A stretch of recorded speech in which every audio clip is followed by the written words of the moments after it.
Welcome to the VET S.O.S podcast. Remember, don't drown the sea of transition. Grab the VET S.O.S Lifeline. Today, we're sitting down with coaches Brett and Brandon. Not sure we can contain this much motivation in just one episode, but we're going to try. We're going to give it the old college try and see what happens. Two high energy guys that it's going to be fun listening to what they got to say and how they could potentially help you with your transition. Today, I'm here with my co-star for Twins 2. How you doing today, Keith? Why do I feel like I'm the Danny DeVito in this setup? Not sure how I feel about that, but I'm good. Otherwise, speaking, yeah. It's been a day already.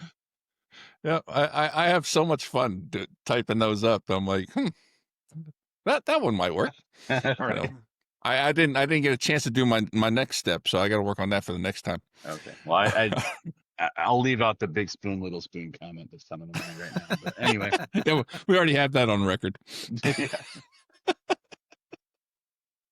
All right, let's jump into this here. We got Brett Groller is a certified coach who works with service members as they navigate the big step from military to civilian life. He helps veterans translate their skills, find purpose, and build confidence as they step into new careers and chapters of life. With a background in leadership, career transition, and retirement coaching, Brett brings both real-world experience and a supportive, practical approach.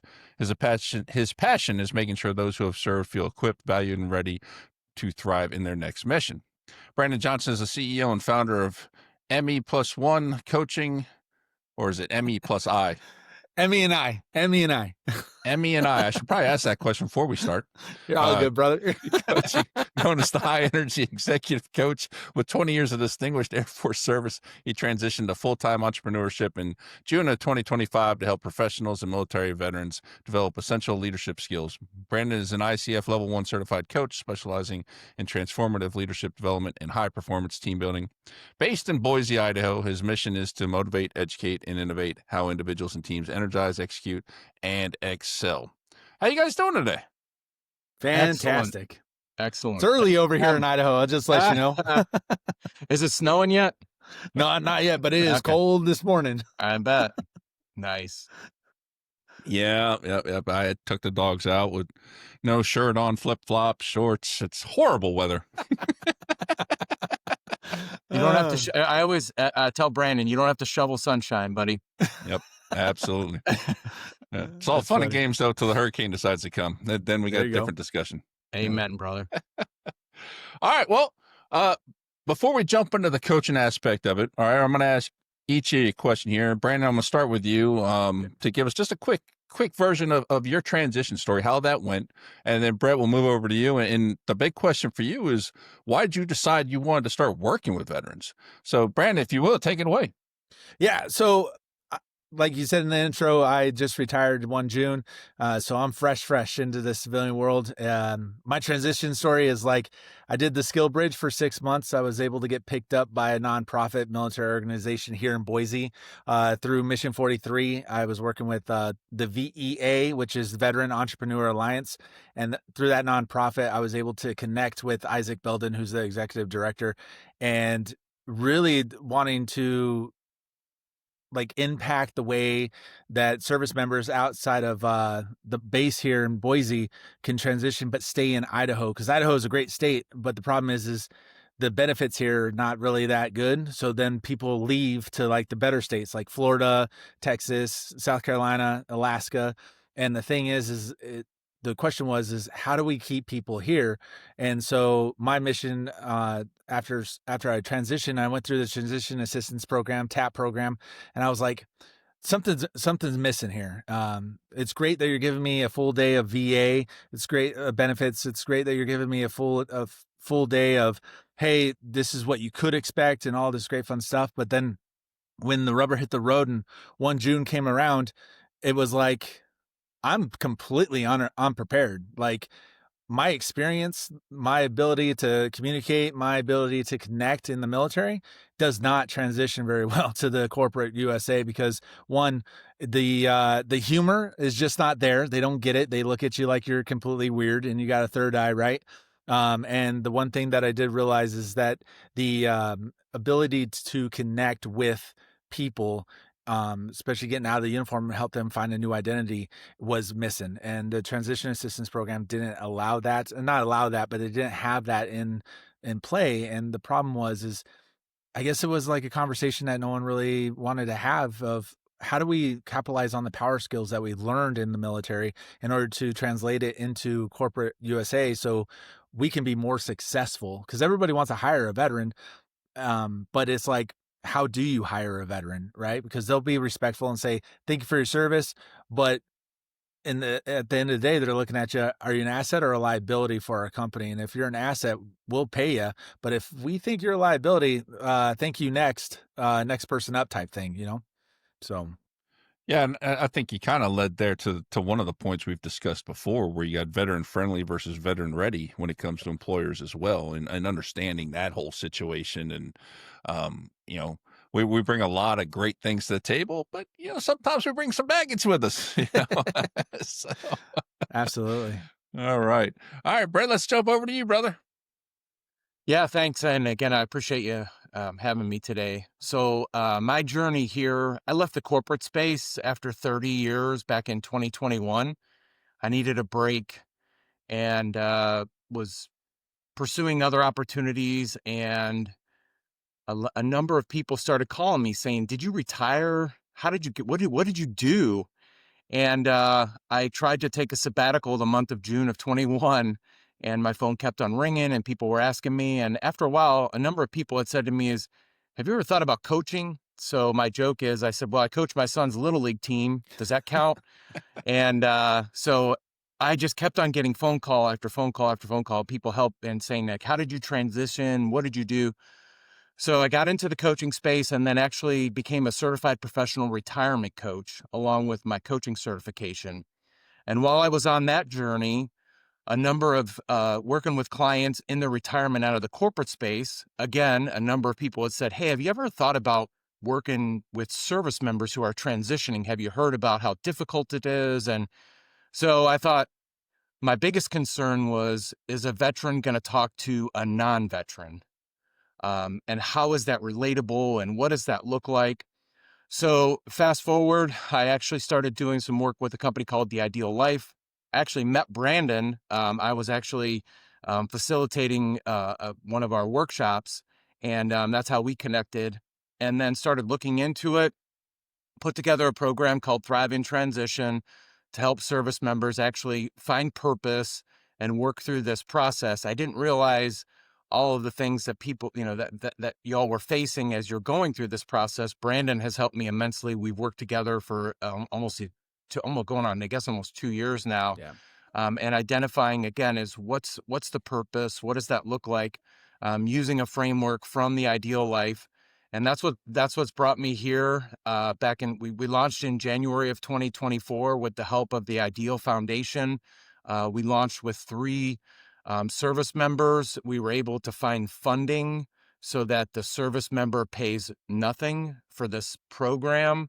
And it just has kind of grown to where Brandon and I, again, have worked closely. We talk weekly about, kind of what's facing. So Brandon and I have kind of that yin and yang back and forth. Like he's helped me understand kind of what what a service member is facing, and then with my 30+ year career in the corporate space, we've been able to just kind of feed off of each other, and it's just been a great experience. It's my mantra is to serve others. So while I didn't serve in the military, this is my opportunity after a successful career is to be able to give back. That's awesome, and I think you bring up a valid point in the coaching. Your experience, all that good stuff is all valuable to us. It doesn't matter who you are, veteran, not veteran. It's those intangible things that you didn't experience personally, although you've probably had very similar type experiences from different transitions in your own life. But being able to combine that with what we do, I think makes a big difference. And I applaud you for your efforts to take an interest and lean into that, because it can be a lot. Yeah, and what I found too is in the corporate space is that, um, you know, I work with clients who are taking a suit off, not necessarily a uniform, And in the retirement space, one of the things I always, there's two things in the retirement space that I've identified is that what are you going to do with 6 Saturdays and 1 Sunday? And then how do you replace your work identity? And that seems to translate into from a veteran's perspective as well. But in addition is some of these folks they're not done and they want to do something else. So it's exciting. I agree. I think there's a lot there. What do you think, Keith? I think 6 Saturday and 1 Sunday sounds amazing. So yeah, no, so I got a couple questions. So one, quick one for Brett specifically. So like, the military community, we have our own language. So you're helping veterans translate their experience to the civilian world, but in doing so, as you alluded to earlier, you have to learn the veteran language yourself. So I'm just curious, like, what was the biggest blind spot that you had that Brandon's helped you kind of and then learning the language of veterans speak? Yeah, that's a good question. So it's understanding is the skill set is understanding how that actually transitions into the actual civilian workspace. Because I've kind of joked with Brandon, in the corporate space, we have our acronyms too, right? We have our own language, all that good stuff. So it's really identifying, and then obviously a lot of veterans, in the first year, 50+% leave their first job. And then secondly is a lot of them are underemployed. And I have found that in talking to my counterparts in the corporate spaces, they don't understand either.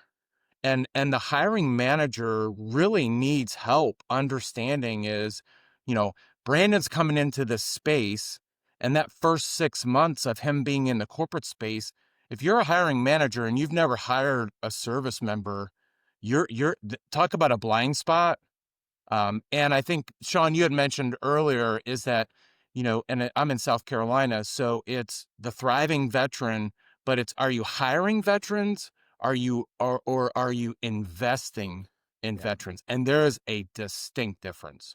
Yeah. Oh, yeah. It's one of the things that like me and Brett really like we collaborate very well on is that understanding of if you're like I've let Brett know that the one thing that is a flaw for the military when we go into the corporate space is we're loyal. We're loyal to a fault, right? And if a corporation and a company invests in a veteran, we're going to be loyal and because you're going to continue to invest in us. But the problem that we have as military veterans, especially if we retire at 20 plus years and we have rank behind us, when we walk into corporate America, we got to realize that when that uniform's off, no one cares about your rank. No one cares about the ribbons on your chest. No one cares about your retirement decoration, all that great fun stuff.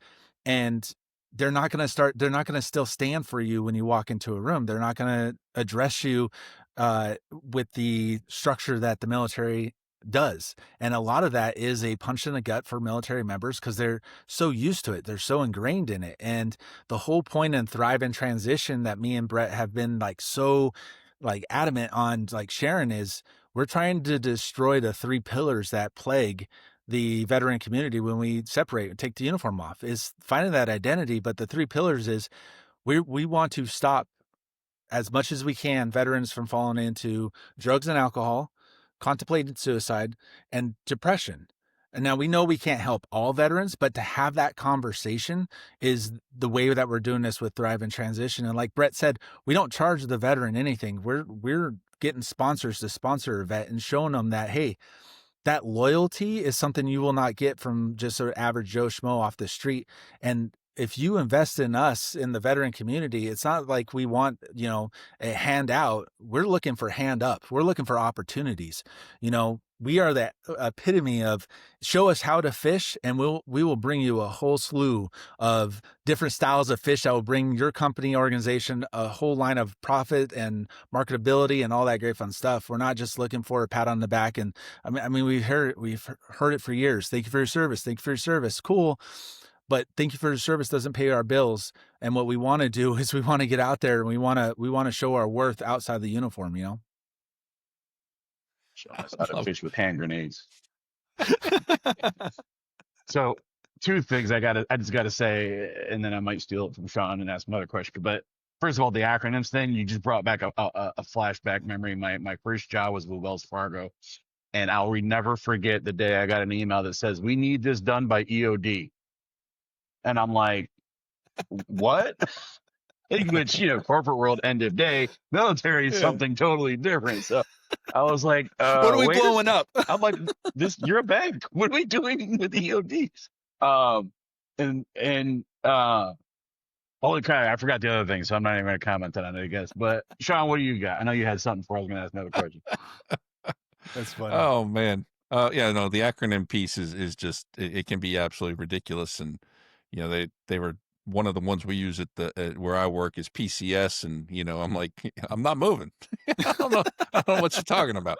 It's but Oh, I remember the other man. thing. The Okay, go ahead. sorry, what nobody cares what rank or whatever you were. I joke. I can always tell somebody they've gotten out in the last year. I can tell because they asked me what rank I was when I got out. Once you've been out Yeah. for a year, nobody like you realize it doesn't matter. Man. Like it really, especially if you have the blue ID card, you have the blue ID card, cool, you're in the club, right? Otherwise, you just have the veteran ID card. But yeah, it's that whole rank thing it killed me. All right, so let's jump into the coaching piece and the program and how you guys run what you do. And don't let me forget to bring up Sherm at the end, Oh boy. because I have a question boy. on that. That could benefit you, honestly. I want to Yeah. know if it's a part of what you guys do and what Yeah. have you. But whoever wants to go first, just sort of jump in and start telling us about what this looks like. Go ahead, Brett. Yeah, so the program, our goal ultimately is to try to connect with a service member that if we can get them at about a year out or better, I mean, the more runway we have, the better off we are. But when we started, we were looking at a 6-month program, and that's essentially what we look at. So it's a 6-month coaching program. There's 12 30-minute sessions that we do. All is done via phone or Zoom, depending on what the structure is and where they're at. I'm in South Carolina, so I've been working with soldiers here locally. And then throughout that program, we use the framework. It's called the I Got This framework from the Ideal Life. And ultimately it's trying to identify again, what's their purpose? What do they want to do when they get out of the military? And, I'm learning a lot. I'm learning about TAP. I'm learning about things as far as kind of what they're getting, and really understanding is how does that work? Do I want to work? Do I need to work? Do I want to get involved in the community? What does all that look like? And so that program is, like I said, about a 6-month runway for us. And it's a 12, 30-minute conversations. And then we also do what we call standby. So there are 3 15-minute phone calls. And the way that the structure typically works is we do 6 months and then a 15-minute standby, month 1, month 2, month 3. So it's really a 9-month program, essentially. But we want to just do check-ins and where are you at? What's going on? What's happening? And what I found is that again, going back to what Brandon was talking about, the loyalty is I've actually developed friendships with these soldiers. It's been amazing. It's extremely fulfilling for me. And then I just want to keep in touch and track with them. And now we grab coffee and just make the connection. So again, like it's about a 6-month program. The earlier we can catch the soldier, the better off we are. And then we run them through, again, the framework where we're actually trying to identify what's their purpose and then what do they want to do. And then we're trying to identify, set up goals, and actually have a framework for them to use as they transition. I like that.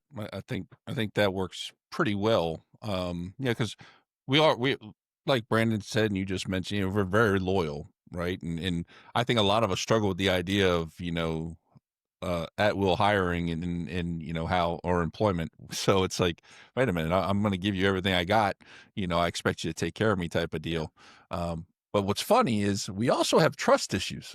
Yes. we'll be loyal to a fault, but we have trust issues too. And, it's like you start to question things and doubt things. And so it's an interesting, getting inside that military mind is scary. Yeah, those see, the thing that's funny you brought up the trust issues, because I was just talking about this to one of my buddies who's about, I think he just hit the retirement button out of the Air Force, and he asked me how I was doing and stuff, and I was like, the loyalty is good. I'm looking forward to making my impact, but the trust issues. He goes, "Oh, is that an issue?" I said, "Yeah, but it didn't start with the military." He goes, "What do you mean?" And I said, "My trust issues started when I thought I was eating a chocolate chip cookie and it ended up being oatmeal raisin. Talk about being disappointed." Yeah. That'll get you. That'll get you. It's amazing where our trust issues stem from. Oh man. So I'm So go I'm ahead. curious with, transitions are so unique, right? Yep. There's, I've tried to come up with my magic ingredient formula, how to successfully transition, and it's got to be high level overview, right? Mhm. So I'm just curious for you all, like, what does, in your eyes, because it is so different for everybody, what does a win look like? Like, especially with your program, like, how do you know you've gotten a win for this transitioning service member without just kind of going through the check the box motions? So with me, that win is that moment with the military veteran. You can see the stress and anxiety kind of lift off, because now they understand that you're leaving a structured system to an unstructured system, right? And the one question I love to ask transitioning military members who are retiring or separating is, if we removed fear from change, what would your risk taking ability look like? And they kind of look at you like, what do you mean? And I'm like, think of this.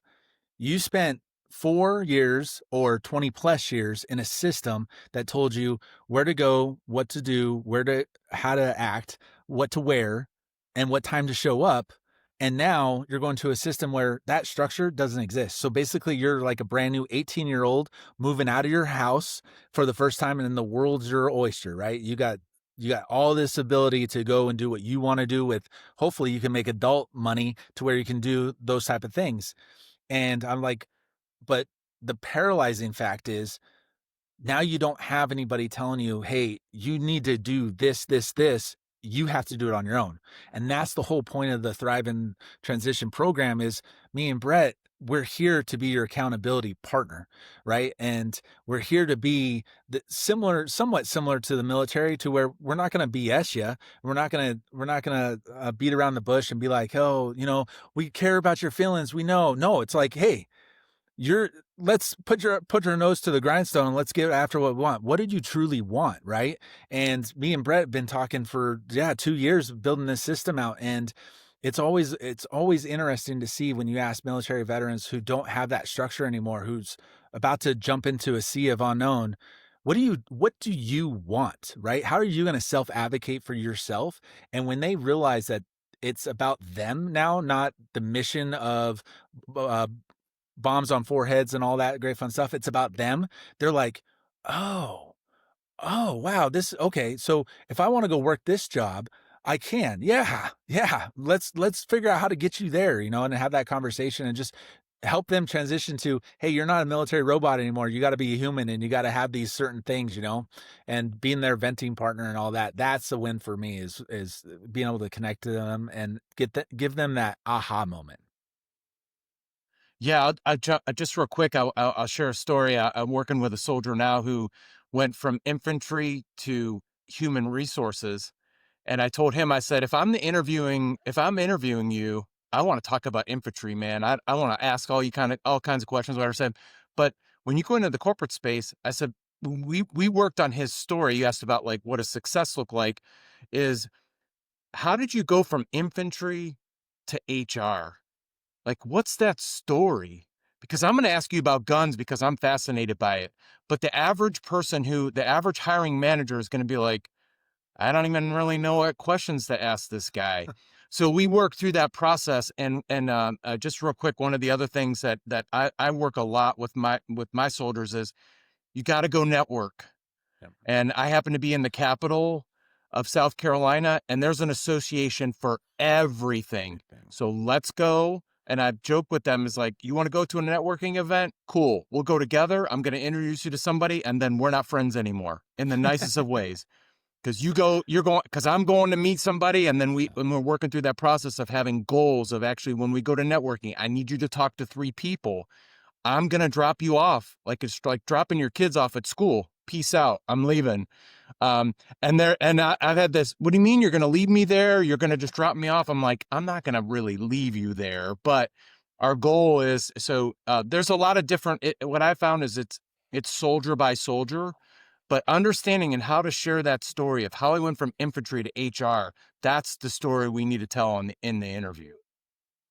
That's a great point, and I just envision you pulling up and say, "Have a great day of networking, honey." You know, tuck and roll, grandma. That's right, That's what I man. envisioned.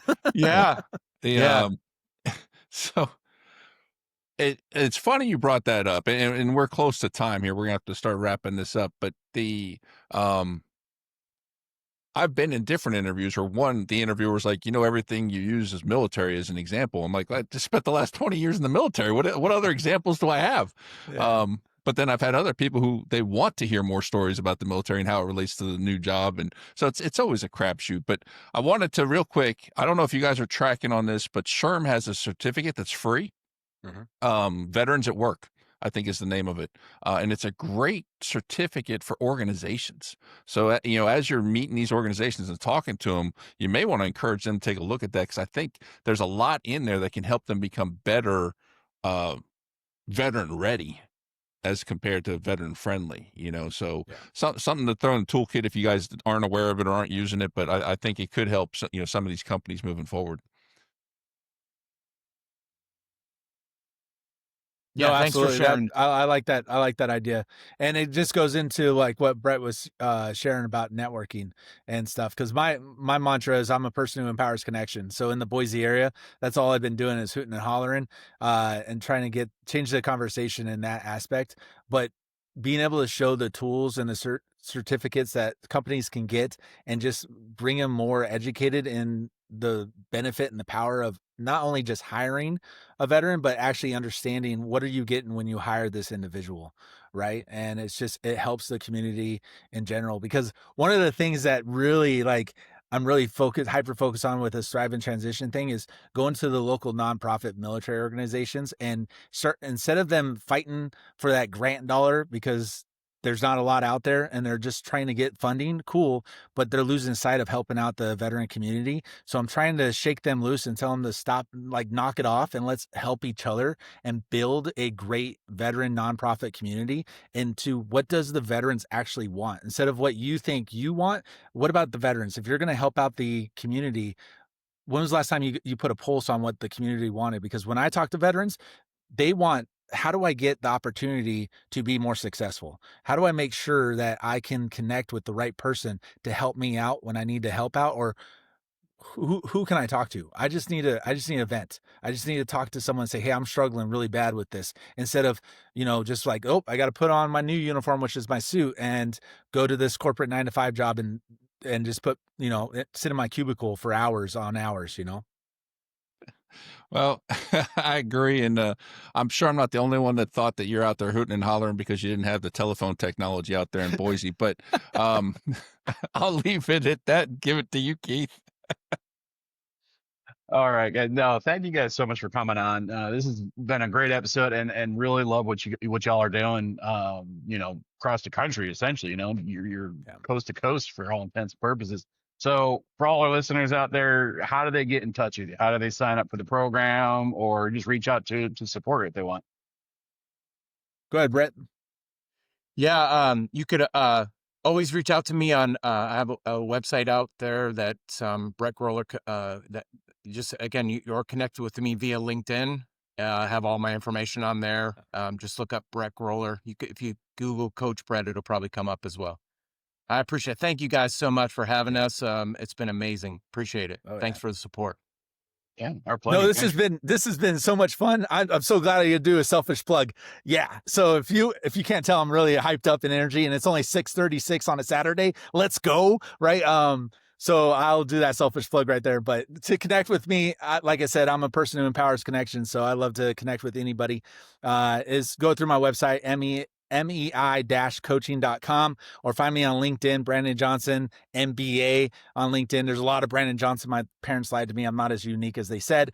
And then also, like, it's just continuing to get the message out, right? Being on podcasts like this, or being on my own personal podcast, the Synergy Code podcast, it's amazing because it connects the ability and amplifies the voice of the veterans, and not just veterans. It's like anybody and everybody that just wants to, like, kind of understand the transitioning program to who are you going to be tomorrow, as long as it's something that's going to be better than you were today. So yeah, this is awesome. Thank you guys so very much.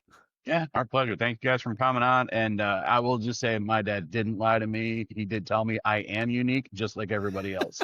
So, all right. On behalf of the entire VET S.O.S family, we want to thank everyone for spending their time with us. It's always great having you along for the ride. Don't forget to check out all of our other shows and episodes. Keep coming back for more stories, insight, and support from the VET S.O.S crew. If you enjoyed this episode, give us a follow, share the show, and tell a friend or two. Toss your battle buddies, fire team, shipmates, and wingmen that flotation device they need in transition so no one drowns in the sea of transition, and grab the VET S.O.S Lifeline.